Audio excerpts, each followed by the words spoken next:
Hello my dear aspirants. आप सब जो भी ये वीडियो देख रहे हैं, मैं होप करता हूँ कि आप सब के एग्ज़ाम्स अच्छे जा रहे हैं। अगर आप एग्ज़ाम्स अच्छे नहीं भी जा रहे हैं तो आप हमारे चैनल से जुड़िए, हमसे जुड़िए and we will make sure कि आप अपनी लाइफ में गवर्नमेंट एग्ज़ाम जिसकी भी आप तैयारी कर रहे हैं आप उसमें अपना बेस्ट दे पाएँ। So this is our new initiative with the name of Preesha civil services. So let me first introduce myself to you guys. So my name is Vineet Goyal and I have qualified chartered accountancy examinations as well as I have done my BCom from Delhi University Shahid Bhagat Singh College. And I am preparing for civil services from past 2 years post my CA examination, and I have cracked UPSC CAPF once, and I have qualified for RAS mains and missed the final cutoff by 4 marks this year only. And currently I will be appearing for UPSC CSE this year 2025 as well as other state examinations. So I can be your right mentor and guide in this journey.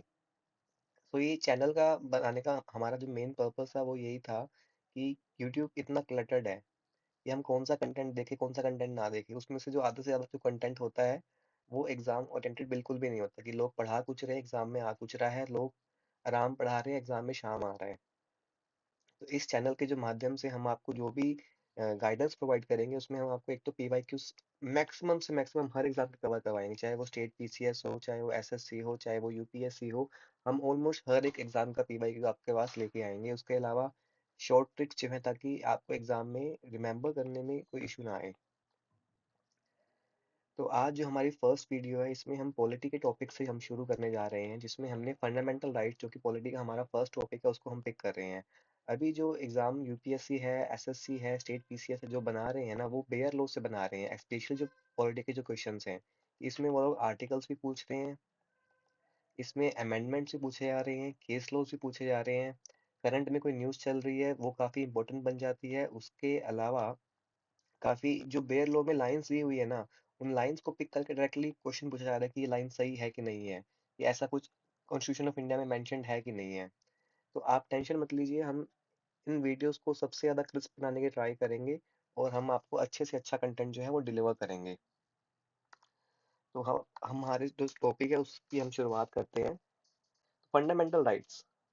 Fundamental rights आप सबने पढ़ा भी होगा पहले अपने foundation courses में। अगर आपने अपना फाउंडेशन कोर्स नहीं किया है तो आपने इन जनरल भी फंडामेंटल राइट्स का जो टर्म है वो सुना होगा अपनी लाइफ में। तो फंडामेंटल राइट जो है वो हमारे कॉन्स्टिट्यूशन के आर्टिकल 12 से आर्टिकल 35 में मेंशन्ड है, जो कि कॉन्स्टिट्यूशन का पार्ट 3 है। इसको हम मैग्ना कार्टा ऑफ इंडिया भी बोलते हैं। इसको हम मैग्ना कार्टा क्यों बोलते हैं? क्योंकि जो फंडामेंटल राइट्स या एक जो अनरिटन कॉन्स्टिट्यूशन था ना वो यूके से शुरू हुआ था। कि यूके में जो मोनार्की थी उसको कॉन्स्टिट्यूशनल मोनार्की में कन्वर्ट किया गया था अराउंड 1500s में। तो वहां पे जो ये हिस्टोरिकल चेंज था इसको हम उन्होंने मैग्ना कार्टा का नाम दिया कि ये एक युग परिवर्तन का एक चेंज था। तो इसीलिए जो फंडामेंटल राइट्स है उनको हम मैग्ना कार्टा ऑफ इंडिया जो पार्ट 3 है उसको हम मैग्ना कार्टा ऑफ इंडिया बोलते हैं। जो फंडामेंटल राइट्स हैं वो पॉलिटिकल डेमोक्रेसी को एस्टेब्लिश करते हैं। ये जो टॉपिक ये जो पॉइंट है ये आपके प्री के पर्सपेक्टिव से कई बार क्वेश्चन पूछा गया है। उसमें क्वेश्चन ऐसे पूछते हैं कि जो डीपीएसपी है ना, जो डीपीएसपी है ये आपके सोशल और इकोनॉमिक डेमोक्रेसी को एस्टेब्लिश करते हैं, वेयर जो फंडामेंटल राइट्स हैं वो आपके पॉलिटिकल डेमोक्रेसी को एस्टेब्लिश करते हैं। जो फंडामेंटल राइट्स हैं वो आपके यूएसए के बिल ऑफ राइट्स से बोरो किए गए हैं। जो हमारा कॉन्स्टिट्यूशन है वो वर्ल्ड का लेंथीएस्ट कॉन्स्टिट्यूशन है। इसमें हमने मतलब जो मैक्सिमम जो उस टाइम के जो वर्ल्ड के जो कॉन्स्टिट्यूशन बने हुए थे जो एस्टेब्लिश यूरोपियन पावर्स थी, जैसे कि कनाडा है, यूएसए है, यूके है, देन आपका ऑस्ट्रेलिया है, हमने आयरलैंड है, हमने इन सब के कॉन्स्टिट्यूशन जो अच्छी अच्छी चीजें हैं वो हम अपने कॉपी पेस्ट कर दी अपने कॉन्स्टिट्यूशन में, कि हमें तो एक बेस्ट से बेस्ट कॉन्स्टिट्यूशन बनाना था। तो ऐसे ही जो हमारे जो फंडामेंटल राइट्स है वो हमने यूएसए के बिल ऑफ राइट्स से कॉपी किए हैं, ये बोरो किए हैं। जो फंडामेंटल राइट्स हैं वो चेंज हो सकते हैं only by amending the constitution. आपको इसके लिए कॉन्स्टिट्यूशनल अमेंडमेंट लेके आना पड़ेगा आर्टिकल 368 में, जो कि स्पेशल मेजोरिटी से ही पास होएगा। Special majority in both Lok Sabha as well as Rajya Sabha. They are justiciable in nature. इसका मतलब है कि आप कोर्ट में जो है मूव कर सकते हो आर्टिकल 32 के under and article 226 in case of high court to enforce your fundamental rights. जो डीपीएसपी और फंडामेंटल ड्यूटीज है दे आर नॉन जस्टिसएबल। ये क्या है? नॉन जस्टिसएबल है। ये जो मैं को छोटे-छोटे पॉइंट बोल रहा हूँ, आप इनको नोट भी कर सकते हैं क्योंकि ये आपके प्री के पर्सपेक्टिव से काफ़ी इंपॉर्टेंट है। इनसे डायरेक्टली क्वेश्चंस आप देखेंगे कि पीवाईक्यूज़ में आए हुए हैं। Fundamental rights are not absolute but qualified, यानी कि कुछ-कुछ कंडीशंस हैं कि कई बार कुछ चीज़ों को इम्पोज़ करने के लिए या देश में पीस बनाने के लिए, पीस मेंटेन करने के लिए कई बार फंडामेंटल राइट्स जो हैं, उन पे हम कुछ-कुछ कंडीशंस इम्पोज़ कर सकते हैं, कि वो एब्सोल्यूट नहीं है। Fundamental rights are termed as conscience of constitution, ठीक है? अब फंडामेंटल राइट्स आपको एक क्वेश्चन प्री में मिलेगा, कई बार कई एग्जाम्स में आया हुआ है कि आर फंडामेंटल राइट्स सैक्रोसैंक्ट, कि परमानेंट है? नहीं, ये परमानेंट नहीं है। जो पार्लियामेंट है during the national emergency fundamental rights को स्नैच कर सकती है। उस टाइम जो है फंडामेंटल राइट्स जो है वो आपके एनफोर्सेबल नहीं है, आपके जस्टिसेबल नहीं है कोड ऑफ लॉ में। इसमें जो आपके आर्टिकल 20 और आर्टिकल 21 है, during national emergency also they are enforceable. ये जो पॉइंट है इसको आप नोट कर लीजिए, ये काफी इंपॉर्टेंट पॉइंट है।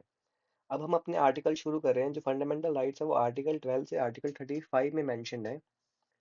और शुरुआत में जो 7 फंडामेंटल राइट्स है हमारे पास, बट अब वो 6 हैं। क्यों? क्योंकि जो राइट टू प्रॉपर्टी है इसको हमने 44th अमेंडमेंट एक्ट से रिमूव कर दिया है, और ये अब एक कॉन्स्टिट्यूशनल राइट है। ये अब पार्ट 3 में मेंशन नहीं है, पार्ट 3 में मेंशन नहीं है, ये अब आर्टिकल 300A में मेंशन्ड है, ठीक है?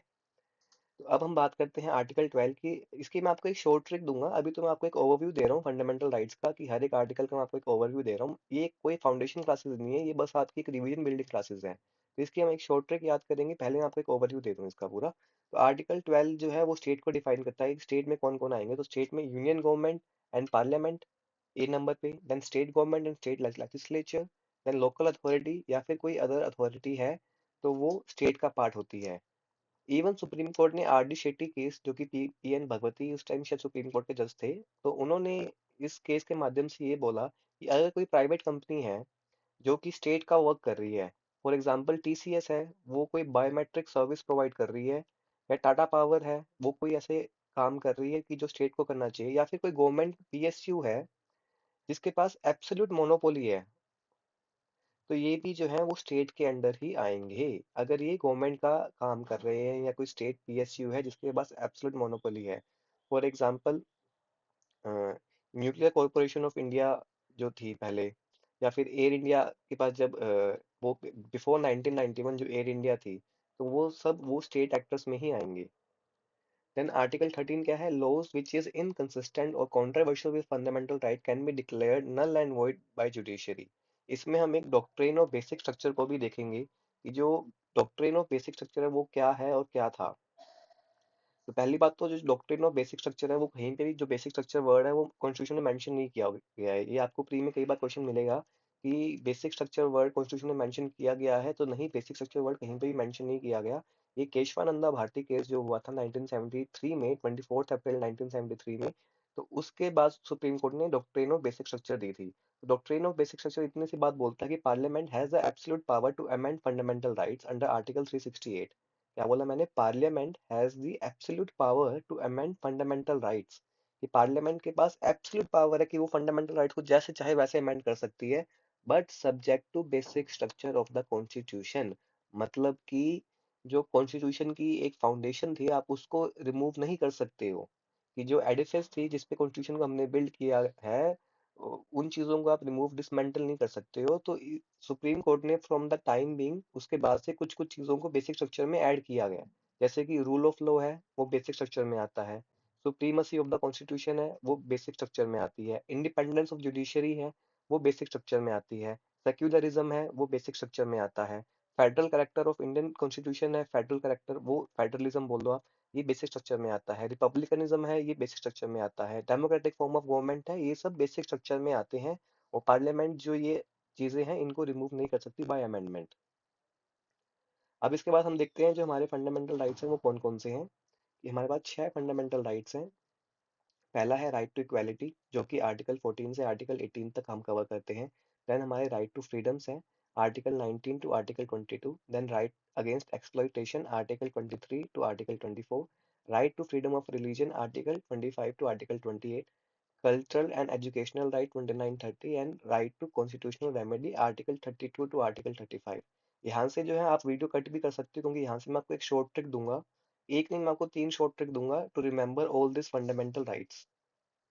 तो वो शॉर्ट ट्रिक्स क्या-क्या होएगी, चलिए आप देखिए मेरे साथ। तो पहली जो शॉर्ट ट्रिक होगी वो हम कवर करेंगे आर्टिकल 14 से आर्टिकल 22 तक। तो पहले मैं आपको एक शॉर्ट ट्रिक का ओवरव्यू दे रहा हूँ, उसके बाद मैं आपको इसको याद भी करवा दूंगा। तो शॉर्ट ट्रिक क्या है आर्टिकल 14 से आर्टिकल 22 की? Law removes doubt and six laws by which we saw MRP clearly. यहाँ पे सो में बस डब्ल्यू की जगह हम यू यूज करेंगे। तो law removes doubt and six laws by which we saw MRP clearly, कितना इजी है ना। कि लॉ जो है वो डाउट को रिमूव करता है, और छह ऐसे लॉ है जिनसे हम एमआरपी को अच्छे से देख सकते हैं। तो law removes doubt and six laws by which we saw MRP clearly. तो लॉ से हमारा क्या आ गया? रूल ऑफ लॉ, जो कि एवी डाइसी ने बोला था। तो जो हमारा आर्टिकल 14 है, ये है right to equality and equal protection. तो इसको हम रूल ऑफ लॉ भी बोलते हैं। तो इसको आप लॉ रिमूव्स डाउट में आप इसको लॉ को आर्टिकल 14 से जो है याद कर लीजिए। तो आर्टिकल 14 जो है वो one of the most important fundamental right है, जो कि प्रमोट करता है both principle of equality and principle of equity. तो इन दोनों का मतलब क्या हुआ? इक्वालिटी बिफोर लॉ का मतलब ये हुआ कि हर कोई जो है वो लॉ के सामने इक्वल है। ये एक नेगेटिव कंसेप्ट है जो कि हमने यूके से लिया है। नेगेटिव कंसेप्ट क्यों है? कि आज जो पुअर है और जो रिच है, वो सब लॉ की नजरों में इक्वल है। चाहे रिच कितना ही प्रिविलेज क्यों ना हो, चाहे पुअर ही कितना ही अनप्रिविलेज क्यों ना हो, बट लॉ के आगे सब लोग इक्वल है। चाहे वो पीएम क्यों ना हो, चाहे वो बेगारी क्यों ना हो, सब लोग लॉ के सामने इक्वल है। और इक्वल प्रोटेक्शन ऑफ लॉ एक पॉजिटिव कंसेप्ट क्यों है, जो कि हमने यूएसए से लिया है? कि इसमें हम ये बोलते हैं कि like should be treated alike and unlike should be treated unlike. इसका मतलब क्या हुआ? कि जो रिजर्वेशन का कंसेप्ट है, हम उस कंसेप्ट को लेके आए इससे। कि इसमें हमने ये बोला कि अगर कोई अनप्रिविलेज्ड है या किसी को पहले डिस्क्रिमिनेशन का सामना करना पड़ रहा है, जैसे एस सी एस टी हैं, ओबीसीज हैं, जिनको पहले बहुत कम प्रिविलेज थी या प्रिविलेज थी नहीं, नेगेटिव प्रिविलेजेस थी उनको, उनके साथ सोसाइटी में इतना डिस्क्रिमिनेशन होता था, तो हम उनके लिए रिजर्वेशन का कंसेप्ट ले आए इक्वल प्रोटेक्शन ऑफ लॉ के लॉ से। ठीक है। देन हमारा आर्टिकल 15 है राइट टू इक्वालिटी। तो हमने क्या बोला? Laws remove doubt. तो आर्टिकल 15 क्या बोलता है? कि हम डिस्क्रिमिनेशन किसी के साथ भी नहीं करेंगे on the basis of race, caste, religion, sex और प्लेस ऑफ बर्थ। तो आर्टिकल 15, 15(1), 15(2), 15(3), 15(4) में ये कहा गया है कि हम राइट अगेंस्ट डिस्क्रिमिनेशन, कि हम किसी के साथ भी डिस्क्रिमिनेट नहीं करेंगे on the basis of his religion, race, caste, sex, place of birth. और आर्टिकल 15(5) और 15(6) जो है, जो कि यहाँ पे मेंशन नहीं किए हुए, उनसे हम रिजर्वेशन का कंसेप्ट जो है वो लेके आए। 15(5) में हम लेके आए एस सी एस टी और ओबीसी की रिजर्वेशन, और 15(6) में हम लेके आए ईडब्ल्यूएस की रिजर्वेशन। अब आप मुझे कमेंट सेक्शन में बताइए कि जो ईडब्ल्यूएस की जो रिजर्वेशन थी वो कौन से अमेंडमेंट एक्ट से आई थी। मैं 2 सेकंड का पॉज ले रहा हूँ, आप इतने अपना कमेंट टाइप कीजिए। तो जो ईडब्ल्यूएस की जो रिजर्वेशन आई थी वो आई थी 103rd अमेंडमेंट एक्ट। जो मैं आपको एक वीडियो बना के दूंगा, उसमें मैं जितने भी मेन मेन अमेंडमेंट एक्ट्स हैं वो सब कवर करूंगा, तो वो वीडियो आपके एग्जाम के पर्सपेक्टिव से बहुत ज्यादा इंपॉर्टेंट रहेगी। ठीक है। देन हमारा आर्टिकल 16 है, जो कि है इक्वालिटी ऑफ अपॉर्चुनिटी। कि मतलब हम सबको इक्वल अपॉर्चुनिटी प्रोवाइड करेंगे इन मैटर्स ऑफ एम्प्लॉयमेंट। कि हम किसी से भी डिस्क्रिमिनेट नहीं करेंगे, and we will provide equality of opportunity for all citizens in matter relating to employment. ठीक है। 16(1), 16(2), 16(3), 16(4) ये बात बोलता है, और 16(5) और 16(6) वापस से रिजर्वेशन इन पब्लिक एम्प्लॉयमेंट को एनफोर्स करता है। 16(5) एस सी एस टी के लिए और ओबीसी के लिए, और 16(6) जो है ईडब्ल्यूएस के लिए। ठीक है। तो हमने क्या पढ़ा? Law removes doubt. तो लॉ से आ गया हमारा article 14, rule of law, right to equality and equal protection of law. Doubt से हमारा आ गया, डी से डिस्क्रिमिनेशन, ओ से आ गया हमारा opportunities in matters of public employment. Then हमारा यू से है आर्टिकल 17, अबोलिशन ऑफ अनटचेबिलिटी। क्या है? Abolition of untouchability. इसका मतलब ये है कि untouchability in any form is abolished. हमने यहाँ पे एक चीज इंपॉर्टेंट सुनी है मेरी बात, कि अनटचेबिलिटी को हमने डिफाइन नहीं किया। सुप्रीम कोर्ट ने या हमारे जो फ्रेमर्स है कॉन्स्टिट्यूशन ने, उन्होंने इसको अभी तक डिफाइन इसलिए नहीं किया क्योंकि अनटचेबिलिटी कैसी भी फॉर्म में, कि हम इसको डिफाइन नहीं कर सकते। अगर कोई भी चीज से हम अनटचेबिलिटी डिस्क्रिमिनेशन जो है वो इम्पोज कर रहे हैं, तो वो इलीगल है, वो अगेंस्ट योर फंडामेंटल राइट है। तो हमने इसकी वाइडेस्ट जो है डेफिनेशन जो है वो रख दी, कि कोई इसकी परिभाषा ही नहीं है। अगर आप किसी भी चीज से, किसी भी एक्शन से आप किसी बंदे से डिस्क्रिमिनेट कर रहे हो, उसको आप अनटचेबल फील करवा रहे हो, तो वो उसके राइट्स की वायलेट करता है। तो लॉ रिमूव्स डाउट, लॉ से हमारा हो गया आर्टिकल 14, डी से आर्टिकल 15, ओ से हमारा हो गया आर्टिकल 16, यू से हो गया हमारा आर्टिकल 17, और टी से है हमारा अबोलिशन ऑफ टाइटल्स, आर्टिकल 18। ये क्या है, अबोलिशन ऑफ टाइटल्स। इसका मतलब ये है कि जितने भी पहले टाइटल्स है ना, राजा महाराजा प्रिंस प्रिंसेस, ये सब जो है वो स्टेट अबोलिश कर रही है, कि अब किसी के पास भी टाइटल रखने का कोई अधिकार नहीं है। अब स्टेट सिर्फ एकेडमिक और मिलिट्री टाइटल जो है वो देगी, अवॉर्ड करेगी।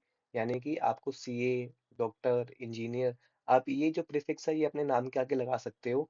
बट अगर आप कहो कि मैं हूँ प्रिंस, तो ये टाइटल जो है वैलिड नहीं है। आप सिर्फ एकेडमिक या मिलिट्री टाइटल जो की है कैप्टन मेजर, आप ये सब टाइटल जो है वो सिर्फ प्रीफिक्स में लगा सकते हो।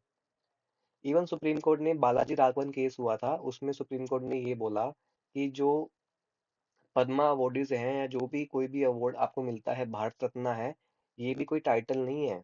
आप भारत रत्न या पद्मा, पद्म श्री, देखते हैं ना कि भारत रत्न सचिन तेंदुलकर, तो भारत रत्न को आप अपना प्रीफिक्स नहीं बना सकते हो, कि ये कोई टाइटल नहीं है। ये हो गया हमारा आर्टिकल 18। अब मैंने लिखा है 6 laws by which we saw MRP clearly. तो आर्टिकल 19 में ना आपके 6 लॉज आते हैं। कौन कौन से 6 लॉज आते हैं? 19(1)(a), 19(1)(b), सी, डी, ई, एफ।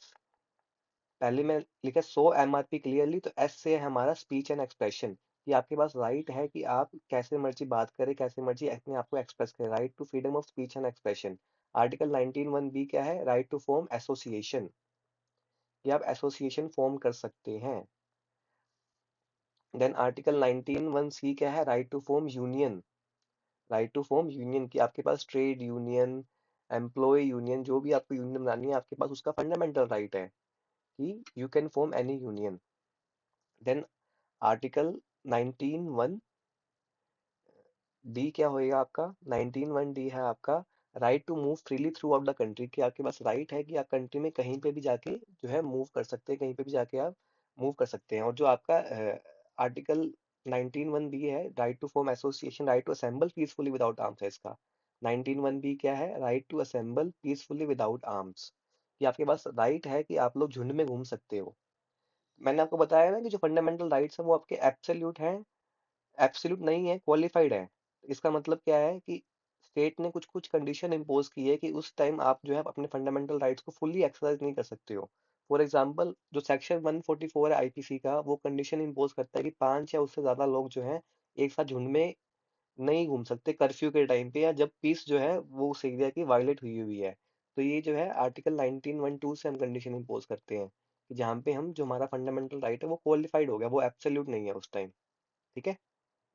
तो हमने क्या देखा था? Article 19(1)(a) freedom of speech and expression, article 19(1)(b) right to assemble peacefully without arms, article 19(1)(c) right to form trade unions और any union, article 19(1)(d) right to move freely throughout the territory of India.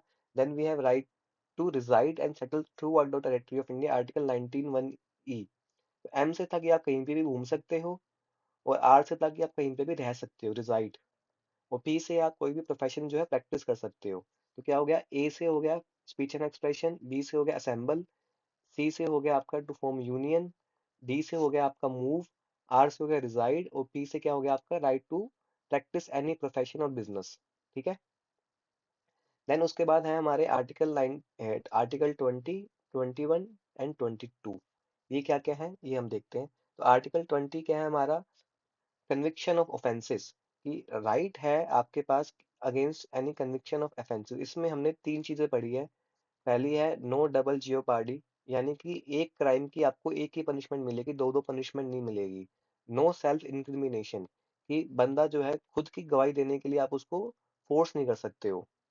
No person can be compelled to be a witness against oneself, ये आप खुद को खुद के against witness के लिए आप कंपेल नहीं कर सकते हो एक बंदे को, और ना ही उसको फोर्सफुली क्राइम जो है एडमिट करवा सकते हो। और no ex post facto law, यानी कि इसका मतलब क्या है कि अगर आप लॉ बाद में लेके आए हो और मैंने वो एक्ट पहले कमिट कर दिया, तो अगर आप वो लॉ बाद में लेके आए हो तो उसकी पनिशमेंट, और वो मैंने एक्ट पहले कर दिया तो मैं वो पनिशेबल नहीं होगा। फॉर एग्जाम्पल, आज पढ़ाना पनिशेबल नहीं है, बट कल गवर्नमेंट ले आए कि पढ़ाना जो है वो पनिशेबल हो जाएगा, तो आज मैं जो पढ़ा रहा हूँ उसकी पनिशमेंट मुझे आप कल नहीं दे सकते। अगर मैं कल वो लॉ आने के बाद पढ़ाऊंगा, तब आप मुझे उसके लिए पनिश कर सकते हो। तो इसका मतलब क्या हुआ? No ex post facto law. तो आपका आर्टिकल 20 क्या है? Right against conviction of offences. Then आपका article 21, one of the most important article, ये क्या है? Right to life and personal liberty, protection of life and personal liberty.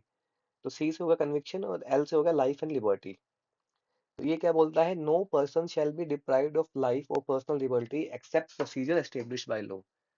तो ये भी थोड़ा सा डीप है, तो इसको मैं आपको बस दो लाइंस में समझाता हूँ कि इसमें हमने हमारे जो कॉन्स्टिट्यूशन है उसमें ये लिखा हुआ है कि no person shall be deprived of life और personal liberty except procedure established by law. कि मतलब जो लॉ ने प्रोसीजर एस्टेब्लिश किया है ना, उससे ही हम बंदे की जो लाइफ जो लिबर्टी है उसको छीन सकते हैं, कि उसको हम पनिश कर सकते हैं, except by any other way हम नहीं कर सकते।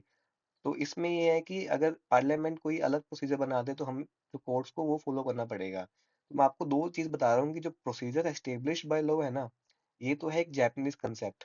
ये आपके एग्जाम में क्वेश्चंस आते हैं इसके। ये जापानीज कंसेप्ट है और ये नैरो है। नैरो है और इसको आप नोट कर लीजिए, ये नैरो है और जापानीज कंसेप्ट है।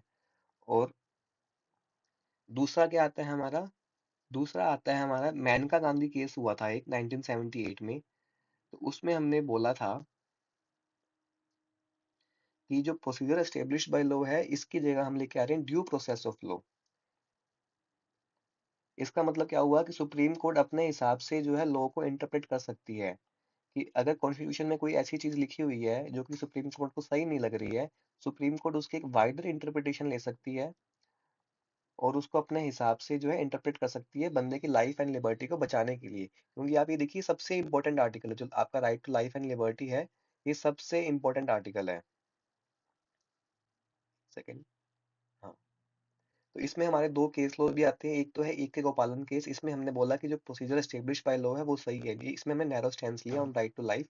और जो मेनका गांधी केस है इसमें हमने एक वाइडर स्टैंस लिया और हमने कहा right to life and liberty जो है उसको हम वाइडेस्ट ऑफ एम्पलीट्यूड में देखेंगे, कि हम उसका जो वाइडेस्ट सेंस बनता है उसको हम देखेंगे। तो इसमें हमने ड्यू प्रोसेस ऑफ लॉ हम इसको लेके आए। ठीक है। इसमें कुछ कुछ केस लॉज भी काफी इंपॉर्टेंट हो जाते हैं, जैसे कि मैं आपको बोलता हूँ कि किरण बेदी केस था, उसमें सुप्रीम कोर्ट ने राइट टू रेपुटेशन को एक फंडामेंटल राइट बोल दिया आर्टिकल 21 में। तो आर्टिकल 21 से ना हमने बहुत सारे फंडामेंटल राइट्स को ऐड किया है केस लॉज के थ्रू। जैसे राइट टू रेपुटेशन है, पोल्यूटर पेस प्रिंसिपल है, या फिर राइट टू स्पीडी ट्रायल है, हुसैन आरा खातून केस हुआ था। तो ऐसे हमने कई सारे जो फंडामेंटल राइट्स हैं उनको ऐड किया right to life and liberty की, ये भी लाइफ एंड लिबर्टी का पार्ट है। तो ये जो केस लॉज की लिस्ट होगी वो मैं आपको एक अलग से एक फुल वीडियो 10 मिनट की बना दूंगा, उसमें आपको मैं सारे केस लॉ जो इंपॉर्टेंट है वो सब करवा दूंगा। ठीक है। देन हमारा आता है आर्टिकल 21 ए, जो आपका आर्टिकल 21 ए है, इसको हमने 86 अमेंडमेंट एक्ट से ऐड किया था। ठीक है। ये पहले कॉन्स्टिट्यूशन में एग्जैक्ट एग्जिस्ट नहीं करता था। तो इसमें हमने क्या बोला कि राइट टू प्राइमरी एजुकेशन जो है ना, वो एक फंडामेंटल राइट है, वेरी इंपॉर्टेंट आर्टिकल।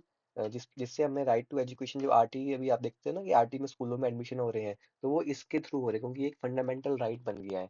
इसने क्या किया, 86 अमेंडमेंट एक्ट ने आर्टिकल 21 ने कॉन्स्टिट्यूशन में इंसर्ट किया। इसके अलावा इसने 11th फंडामेंटल ड्यूटी को ऐड किया। 11th फंडामेंटल ड्यूटी को ऐड किया इसने, आर्टिकल 45 को अमेंड किया, जो कि आप अभी आगे डीपीएसपी में भी देखोगे। और वहां पे 0 to 14 ईयर्स की जगह 0 to 6 ईयर कर दिया। ठीक है। तो आर्टिकल 21 ए से हम free and compulsory education provide कर रहे हैं बच्चों को 6 to 14 ईयर्स की एज तक। ठीक है। देन हमारा आता है article 22, protection against arrest and detention. तो इसमें दो होते हैं, एक होता है आपका प्रिवेंटिव डिटेंशन, एक होता है आपका प्रिवेंटिव डिटेंशन। तो प्रिवेंटिव डिटेंशन का अगर केस होता है तो आप एक बंदे को 24 घंटे तक, 24 घंटे से ज्यादा बिना किसी कोर्ट के वारंट के या कोर्ट के आदेश के आप उसको जेल में नहीं रख सकते हो। आपको विद इन 24 आवर्स आपको उसको कोर्ट में पेश करना पड़ेगा। और reason should be told to lawyer and lawyer will be provided to that person. जो ज्यादातर केसेस होते हैं वो होते हैं प्यूनिटिव के। और प्रिवेंटिव डिटेंशन क्या होता है, जो हमारा यूएपीए का लॉ है, अनलॉफुल आर्म्स प्रोटेक्शन एक्ट है या अनलॉफुल एक्टिविटी एक्ट है, या फिर हमारा टाडा है, ये सब क्या है, ये है प्रिवेंटिव डिटेंशन के लिए। इसमें हम 3 महीने तक तो बंदे को बताते ही नहीं कि भाई तूने क्या क्राइम किया है, तेरा कौन सा लगेगा, तेरा क्या कुछ है। 3 महीने तक तो हम उसका कुछ भी नहीं करते, वो सिर्फ जेल में बंद है। उसके बाद 3 महीने के बाद एक हाई कोर्ट की कमेटी बैठती है कि जो डिसाइड करेगी कि उसको आगे हमें जेल में रखना है कि नहीं रखना है। फॉर एग्जाम्पल जो उमर खालिद केस अभी चल रहा है ना, तो उमर खालिद को प्रिवेंटिव डिटेंशन में हमने अरेस्ट किया हुआ है। ठीक है।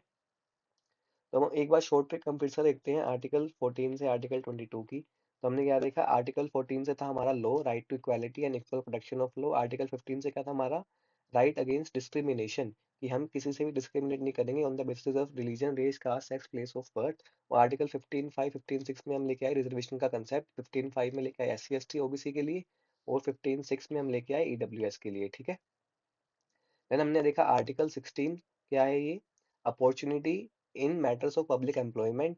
तो इसमें हमने देखा कि हम किसी से भी डिस्क्रिमिनेट नहीं करेंगे in matters of public employment on the basis of religion, race, caste, sex, place of birth. 16(5) में लेके आए SC ST OBC के लिए रिजर्वेशन, और EWS के लिए हम लेके आए 16(6) में।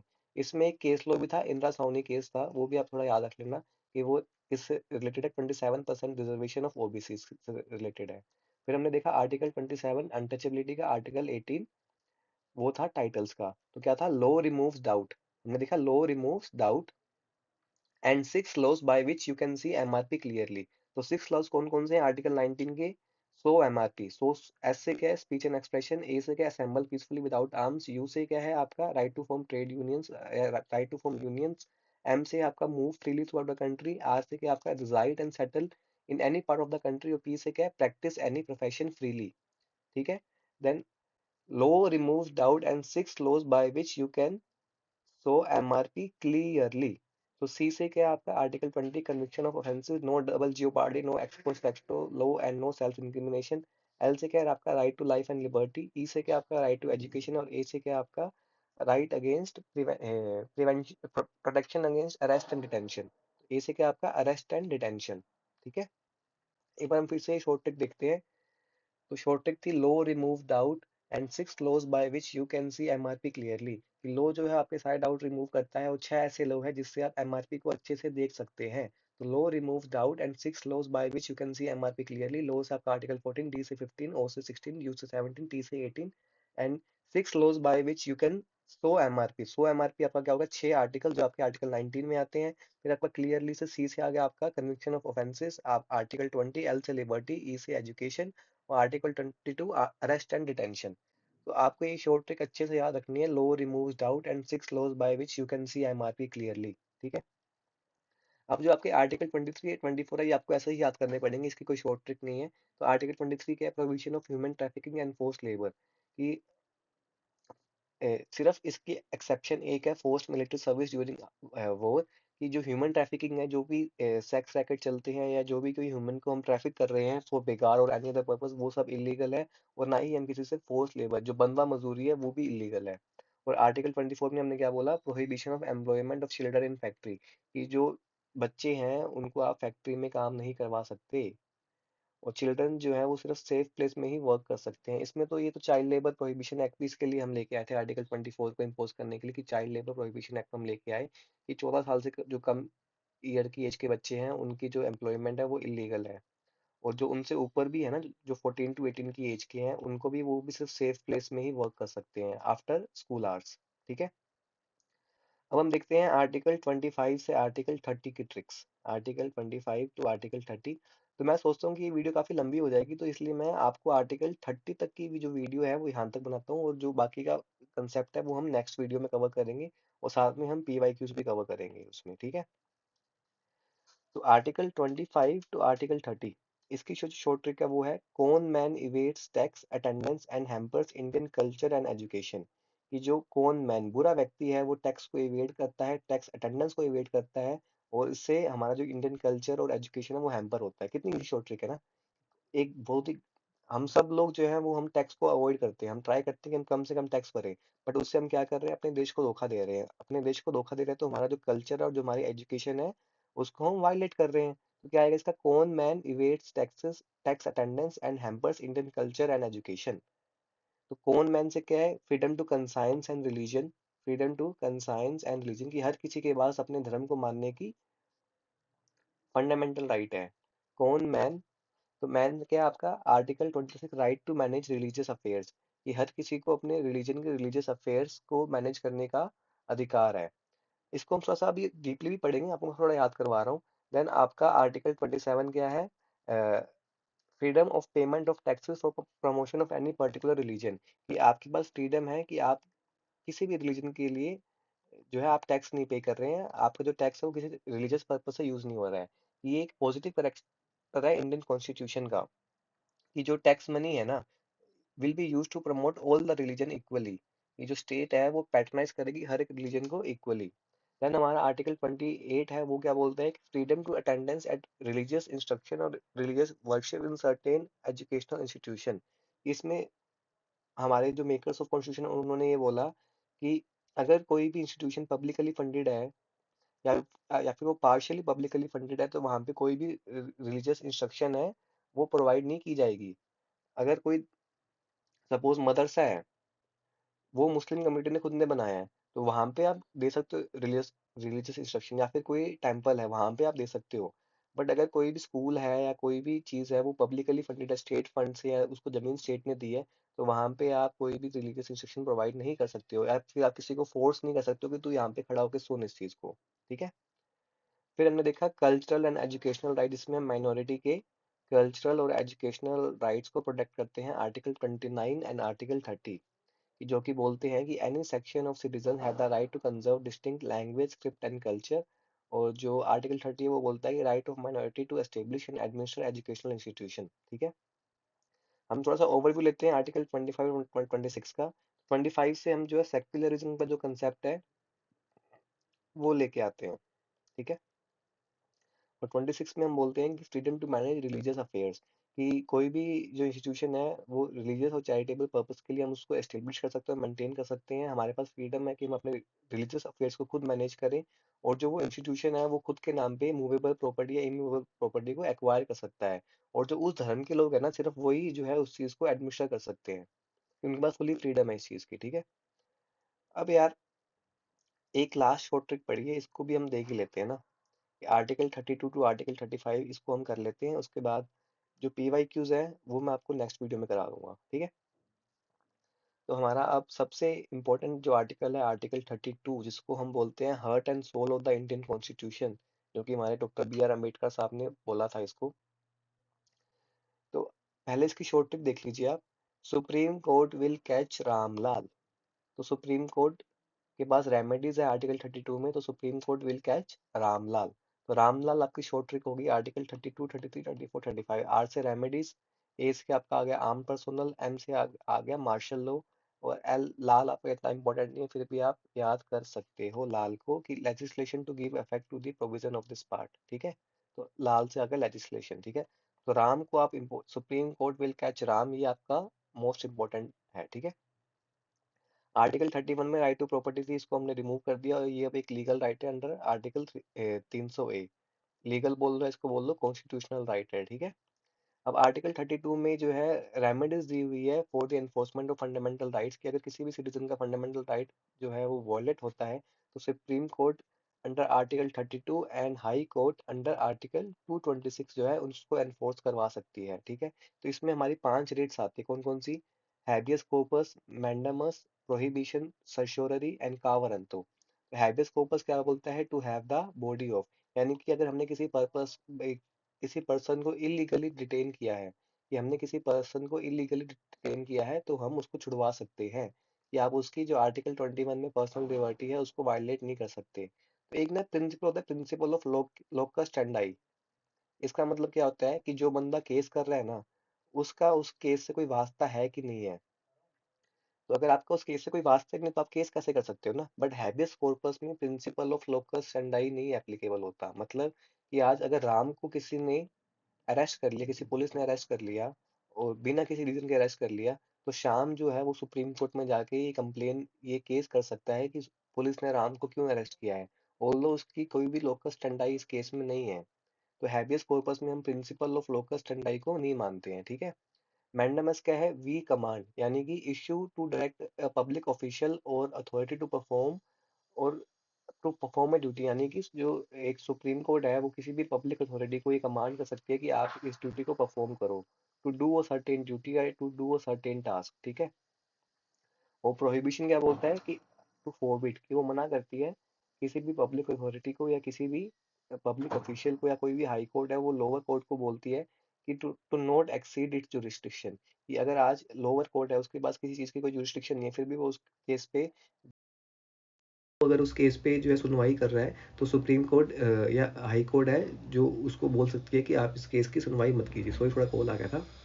वो डिस्टर्बेंस होगी, ठीक है। देन सर्श्योररी क्या है, टू बी सर्टिफाइड, यानी कि अगर किसी हाई कोर्ट ने या किसी हाई कोर्ट ने या लोअर कोर्ट ने कोई केस की सुनवाई कर दी, बट उसके पास उसकी जुरिस्डिक्शन नहीं थी, तो सुप्रीम कोर्ट जो है उस चीज़ को सही कर सकती है। For example, Rajasthan high court ने उसने कोई डिसीजन दिया जो कि हरियाणा कोर्ट का जुरिस्डिक्शन था, तो सुप्रीम कोर्ट बोल सकते हैं कि भाई ये केस में आपका कोई भी रोल नहीं है, ये जो केस है वो हरियाणा की कोर्ट के पास जाएगा, जो हरियाणा की हाई कोर्ट है, जो Punjab and Haryana high court है उसके पास जाएगा, ठीक है। एंड का वरन तो मतलब बाय व्हाट अथॉरिटी, कि कोई भी जो पब्लिक ऑफिशियल है उसकी लीगैलिटी है कि नहीं है उस पोस्ट को लेके, कि जो उसका अपॉइंटमेंट हुआ है वो सही हुआ है कि नहीं हुआ है, तो वो कावरंतो से आता है, ठीक है। तो ये 5 रिट थी, habeas corpus, mandamus, prohibition, certiorari and quo warranto. Habeas corpus to have the body of, कि आप किसी को भी इलीगली डिटेन नहीं कर सकते। मैंडामस कि इसमें सुप्रीम कोर्ट कमांड कर रही है किसी भी पब्लिक अथॉरिटी को to do a certain task. Prohibition, जिसमें कोई हायर कोर्ट है वो लोअर कोर्ट को अपनी जुरिस्डिक्शन को एक्सीड करने से रोक रही है। सर्श्योररी, अगर उसने एक्सीड कर दी है अपनी जुरिस्डिक्शन, तो उसको हम सही कर रहे हैं, उसको हम रेक्टिफाई कर रहे हैं। और का वरन तो बाय व्हाट अथॉरिटी, अगर इसमें जो लीगल राइट है, कोई भी पर्सन जो पब्लिक ऑफिस में बैठा है या वो पब्लिक पोस्ट पे बैठा है, तो उसका वो राइट है कि नहीं है। फॉर एग्जांपल, आज किसने यूपीएससी क्लियर करके वो आईएएस बन गया, बट बाद में पता लगा कि उसने तो भाई बीकॉम की डिग्री या जो यूजी की डिग्री है उसने खरीदी हुई थी। तो कोई भी पर्सन जो है वो सुप्रीम कोर्ट में जाके या हाई कोर्ट में जाके ये केस कर सकता है कि इस पर्सन की कोई भी लीगल अथॉरिटी नहीं है इस पोस्ट के लिए, तो उसमें जो है कावरंतों के रिट से वो केस कर सकता है, ठीक है। अब इसमें एक चीज़ हो रहा है कि जो हाई कोर्ट की जो जुरिस्डिक्शन है ना, वो थोड़ी सी वाइडर है सुप्रीम कोर्ट से। क्यों? क्योंकि सुप्रीम कोर्ट सिर्फ फंडामेंटल राइट्स के वायलेशन पे जो है वो रिट्स को इशू कर सकती है, वेयर एज जो हाई कोर्ट है वो फंडामेंटल राइट्स प्लस जो आपके लीगल राइट्स हैं उन दोनों को एनफोर्स करने के लिए जो है वो रिट्स इशू कर सकती है, ठीक है। और पार्लियामेंट जो है वो एनी अदर कोर्ट को भी other than high court and supreme court authorize कर सकती है टू इशू रिट्स, ठीक है। अब एक चीज़ और है, एक क्वेश्चन आता है आपके पीवाईक्यूज में कि जो राइट्स अवेलेबल हैं वो कौन से इंडियन सिटीजन्स के लिए है, कौन से फॉरेनर्स के लिए है। तो आप इसको अच्छे से रट लीजिए कि आर्टिकल 15, 16, 19, 29, 30 ये सिर्फ इंडियन सिटीजन्स के लिए ही एप्लीकेबल है, फॉरेनर्स के लिए एप्लीकेबल नहीं है, और बाकी सबके लिए एप्लीकेबल है। कि आपके पास क्वेश्चन आएगा कि आर्टिकल 14 जो है वो फॉरेनर्स पे एप्लीकेबल नहीं है, तो ये स्टेटमेंट जो है वो गलत है। आर्टिकल 14 इंडियंस पे भी एप्लीकेबल है, फॉरेनर्स पे भी एप्लीकेबल है, बट आर्टिकल 15, 16, 19, 29, 30 सिर्फ इंडियन सिटीजन्स के लिए है, ठीक है। तो अभी जो पी वाई क्यूज़ है इसकी मैं एक सेपरेट वीडियो बना रहा हूँ, तो आप जो पी वाई क्यूज़ है वो वहाँ से कवर कर लीजिएगा, क्योंकि ये वीडियो ऑलरेडी काफ़ी लंबी बन गई है। तो पी वाई क्यूज़ हम नेक्स्ट वीडियो में कवर करेंगे, ठीक है। इसमें मैंने देखिए यूपीएससी के, एसएससी के, आरएएस के, एचसीएस के मैंने सारे पी वाई क्यूज़ कवर किए हैं। So thank you very much. I hope आपको ये वीडियो काफ़ी इन्फॉर्मेटिव लगी होगी, और आपको जो फंडामेंटल राइट्स को याद करने में जो इशू आता है वो आपका इशू अब खत्म हो गया होगा। एक बार अगर हम फिर से देखें जो हमारी शॉर्ट ट्रिक्स थी वो कौन सी थी। आर्टिकल 14 से आर्टिकल 22 की जो हमारी ट्रिक्स थी वो थी low removes doubt and 6 laws by which you can see MRP clearly.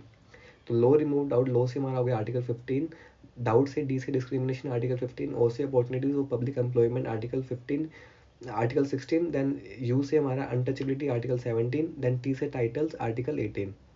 तो लो रिमूव डाउट, लो ने डाउट रिमूव कर दिया, and 6 laws by which you can see MRP clearly. तो 6 लॉ क्या है, सो एमआरपी, SAU, सो से स्पीच एंड एक्सप्रेशन, ए से assembly, you से आपका आ गया यूनियन, एम से आ गया move freely throughout the country, R से रिजाइड, और पी से प्रोफेशन, ठीक है। देन क्लियरली में CLEA क्या क्या है आपके, सी से आपका आ गया कन्विक्शन ऑफ ऑफेंसेस, यानी कि no double jeopardy, no ex post facto, no self incrimination. L से आ गया आपका लाइफ एंड लिबर्टी, ई से आ गया आपका right to education, 86 amendment act, ठीक है। और ए से आ गया आपका right against arrest and detention. तो ये आपके कवर हो गए आर्टिकल 22 तक। फिर आपके आर्टिकल 23 और 24 क्या क्या थे। 23 थे आपके human trafficking and force labour, और 24 क्या था, चिल्ड्रन से फैक्ट्री में काम नहीं करवाएंगे, ठीक है। फिर आपकी जो आर्टिकल 25 से 30 की एक शॉर्ट ट्रिक थी, क्या थी, कौन man evades tax attendance and hampers क्या करेगा, हैम्पर करेगा इंडिया का कल्चर एंड एजुकेशन।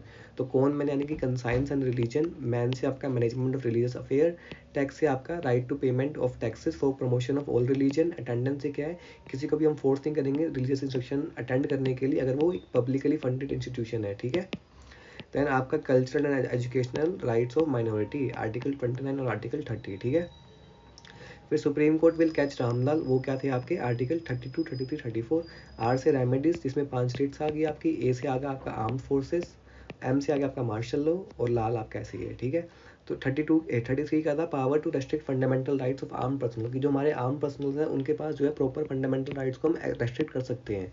जैसे freedom to speech and expression है, तो हो सकता है आर्म फोर्सेस को एक बार हम रेस्ट्रिक्ट कर दे ताकि कोई भी जो हमारी इन्फॉर्मेशन है वो बाहर किसी एनिमी के पास ना आ जाए। तो ऐसे ही जो हम आर्म पर्सनल्स हैं उनके फंडामेंटल राइट्स को हम रेस्ट्रिक्ट कर सकते हैं। 34 क्या है, मार्शल लॉ है, इसको कभी भी हमने इम्प्लीमेंट नहीं किया, बट एक आफ्सपा करके एक लॉ है, arm forces special protection act, जो कि मार्शल लॉ से काफ़ी सिमिलरिटी रखता है। ये हमने नॉर्थ ईस्ट में इम्प्लीमेंट किया हुआ है। तो इसके तहत क्या है ना कि जो भी आर्म पर्सनल्स हैं वो किसी से बिना इंक्वायरी किए उसको शूट कर सकते हैं, शूट एंड साइट के ऑर्डर दे सकते हैं। तो ये काफ़ी ड्रैकोनियन लॉ है, तो इसलिए हमने वैसे इन थियोरेटिकली हमने कभी इसको अप्लाई नहीं किया, बट हाँ एक एक्ट बना हुआ है इसके लिए भी, ठीक है।